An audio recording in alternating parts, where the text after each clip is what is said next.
All right, welcome to the review for quiz number 10. And we're going to be talking about audio, about how we capture it a little bit, some of the details of mixing and those sorts of things. So the first thing I want to talk about is a shotgun microphone. Shotgun microphones have a polar pattern of hypercardioid. That means they are very specific, that it's a very narrow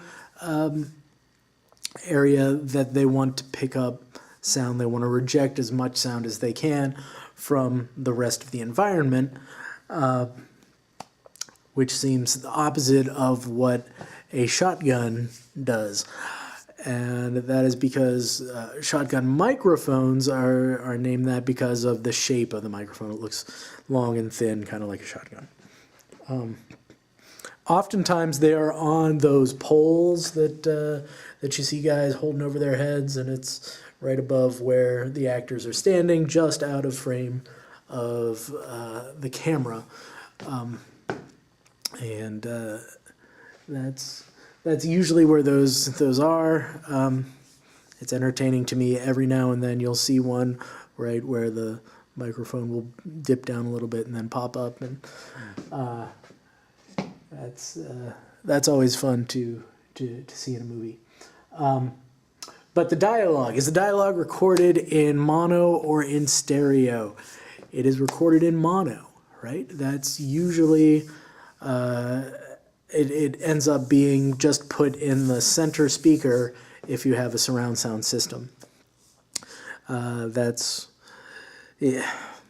there's a lot to talk about in just that simple statement, but I will leave it at that, right? That there's no need for it to be in stereo. Okay, and we're going to get to that in a little bit here.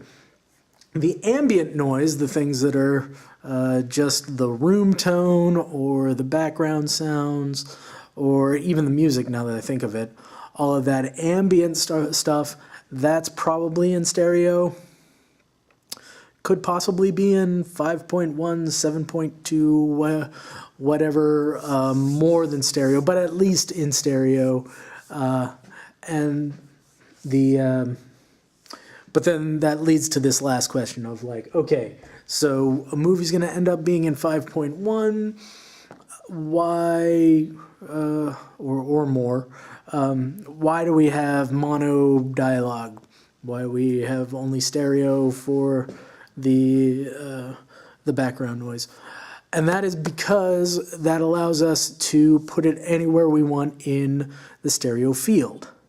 Okay, so if we have a helicopter that flies overhead, right, that lets us just take that sound of the helicopter and pan it to that speaker back there through these different speakers out into the front, right? And so it becomes the option of the sound mixer of where to put those sounds.